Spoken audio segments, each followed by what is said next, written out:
Senator Van Hollen. Thank you, Mr. Chairman. Mr. Secretary, you and I served together in Congress for 15 years. We didn't always agree, but I believe we shared some common values: a belief in defending democracy and human rights abroad and honoring the Constitution at home. That's why I voted to confirm you. I believed you would stand up for those principles. You haven't. You've done the opposite.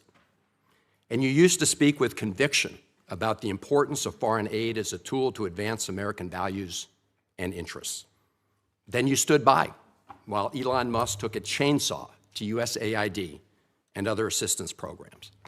That has left a staggering toll: broken trust with countries, openings for China and other adversaries, and countless preventable deaths of children. Hey everyone, welcome back to True Voice, the channel where we cut through the noise and speak truth to power. I'm Andrew, and if you're new here, make sure you hit that subscribe button and turn on notifications so you never miss a moment of real talk. Today, we're reacting to one of the most fiery Senate exchanges I've ever seen. Senator Chris Van Hollen absolutely grilling Secretary Marco Rubio. It's the kind of confrontation that reminds us why holding our leaders accountable matters, no matter how uncomfortable it gets. Let's watch. And others. Take Sudan, for example. The freezing of U.S. humanitarian assistance forced the closure of nearly 80% of the emergency food kitchens there. 2 million famine-affected people were left without access to food. People died because of those actions: mothers, fathers, and children.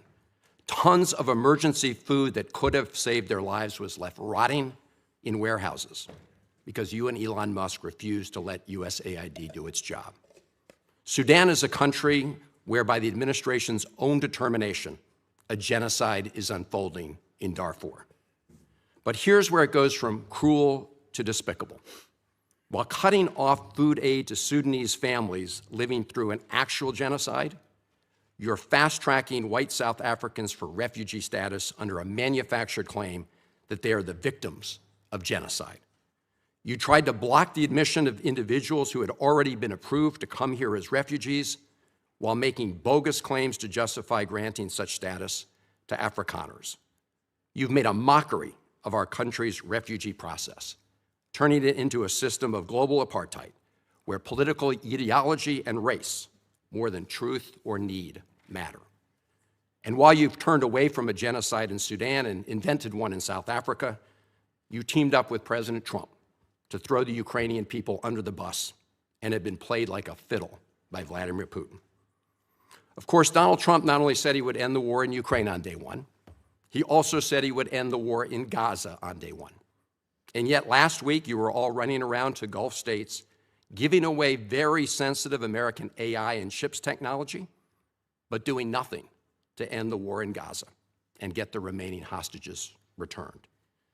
You know that for 78 days, the Netanyahu government did not allow a scrap of food to enter Gaza to reach over 2 million civilians. 57 children have died from malnutrition so far, and more than 14,000 children are in imminent danger of dying of starvation. As Cindy McCain said last week, and I quote, "Families in Gaza are starving while the food they need is sitting at the border." That is a gross violation of both U.S. and international law. What did you do? Nothing. Not once did you publicly call upon the Netanyahu government to end the blockade. Fortunately, other countries spoke out, and now we see a tiny trickle going in. Where have you focused your energy instead, Mr. Secretary? Well, your first trip as Secretary of State was to El Salvador, not to promote democracy, but to cozy up to President Bukele, who calls himself the world's coolest dictator. The result was a cash for collusion deal to deprive people living in America of their constitutional rights to due process. The Supreme Court, in a 9-0 decision, instructed you to facilitate the return to the United States of Abrego Garcia, who the administration admitted was wrongfully deported to El Salvador. Your response? You've openly flouted judicial orders. When asked whether you have been in touch with El Salvador to return Abrego Garcia, you boasted, quote, "I would never tell you that. And you know who else I would never tell? A judge."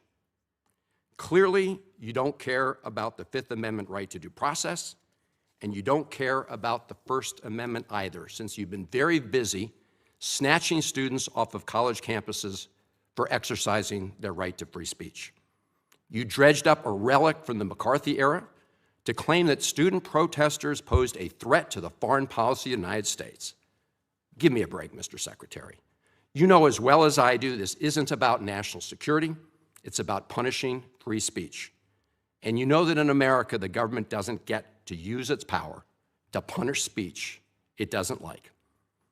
Yet in March, you boasted about revoking student visas, saying, and I'm quoting, "We do it every day. Every time I find one of these lunatics, I take away their visa," unquote. Let's look at one of those lunatics, Mr. Secretary, Ms. Ozturk. Her crime was co-authoring an op-ed in her college paper critical of Tufts University's response to the war in Gaza. Your own department found zero links to terrorism, no anti-Semitic statements, but you still yanked her visa and shipped her off to detention in Louisiana. And the list goes on and on. The federal judge in the case of Mohsen Madawi, who was the Columbia student who was ambushed by federal agents at his citizenship appointment, said, and I quote, this is the judge, "Legal residents not charged with crimes or misconduct are being arrested and threatened with deportation for stating their views on the political issues of the day. Our nation has seen times like this before, especially during the Red Scare and Palmer raids. Like the McCarthy-era witch hunts of the 1950s, your campaign of fear and repression is eating away at foundational values of our democracy. Back then, it took one voice, Attorney Joseph Welch, to cut through the hysteria with the simple question that marked the beginning of the end of that shameful era. He asked Senator McCarthy, "Have you no sense of decency?" And I would ask you the same, Secretary Rubio. You have shown through your words and your actions what the answer is. And I have to tell you directly and personally that I regret voting for you for Secretary of State. I yield back. May I respond? You may sit. Well, first of all, your regret for voting for me confirms I'm doing a good job, based on what I know. Well, that's about just your a record and flippant what you statement, stand Mr. for. Secretary. Can I respond, Mr. Chairman? You may. I didn't ask a Senator, question. please let the Secretary have I'd be the floor. happy to, but then I can respond to his. Your time's up, Senator, and willfully used, I might add. Well- Your remarks do not represent the view of this committee. Well, Mr. Chairman- Secretary, please. Well, I'd like to. I can't respond to everything he said because much of these are untrue, but I'll go through a few. First of all, I'm actually very proud of the work we've done with USAID. For example, I don't regret cutting $10 million for male circumcisions in Mozambique. I don't know how that makes us stronger and more prosperous as a nation. I raised don't regret Sudan, Mr. psychosocial support services. I for raised USAID. Sudan, Mr. Secretary. Can I not respond, Mr. Mozambique. Chairman, or do I? Senator, I'd ask you to suspend. You had 7 straight minutes of I chose railing to on- use my time that way, Mr. Chairman. That's my right to Please use my suspend, time that way. Secretary Rubio. Well, I can go on. I mean, there's other things here. We spent $227,000 for Big Cat's YouTube channel from USAID. We spent $14 million for social cohesion in Mali, whatever the hell that means. So I can go on and on. I got the list here, and there's more. I didn't even bring the whole list. In the case of El Salvador, absolutely. Absolutely. We deported gang members, including the one you had a margarita with. And that guy is a human trafficker, and that guy is a gangbanger, and the evidence is going to be clear. In the days to come, Mr. you're Chairman, going to see who you went to look, defend. Senator, I'm sorry, please, Mr. Chairman. Secretary No. Rubio has the floor. Mr. Chairman, he can't make unsubstantiated Senator, comments like that. Secretary Rubio has the floor. You had Secretary your time. Rubio should take that testimony to the federal court in Senator- the United States because Well, he hasn't done it under oath. Here's another point, okay? There is a division in our government between the federal branch and the judicial branch. No judge in the judicial branch cannot tell me or the president how to conduct foreign policy. No judge can tell me how I have to outreach to a foreign partner or what I need to say to them. And if I do reach to that foreign partner and talk to them, I have under no obligation to share that with the judiciary branch. Just like a judge cannot order me to negotiate with a foreign minister of Russia, they cannot order me to negotiate with a foreign minister or the president of El Salvador. And if I did negotiate with them, which we have responded to them, and we've told them we've had communications with the president of El Salvador, I am under no obligation under our division of powers in this country and to share with the judicial branch how I conducted diplomacy of the United States. It would actually be counterproductive. If I started sharing with courts, or frankly, with the media, my conversations with foreign leaders and all of their details, no foreign leader would talk to me again, and we would break trust with them. So I have complied with every court order. What I won't comply with is an order to disclose what I'm saying and what we're talking about with a foreign leader, because then they won't talk to me. Diplomacy doesn't work that way. About the student visas, let me say this. I don't deport anybody, and I don't snatch anybody.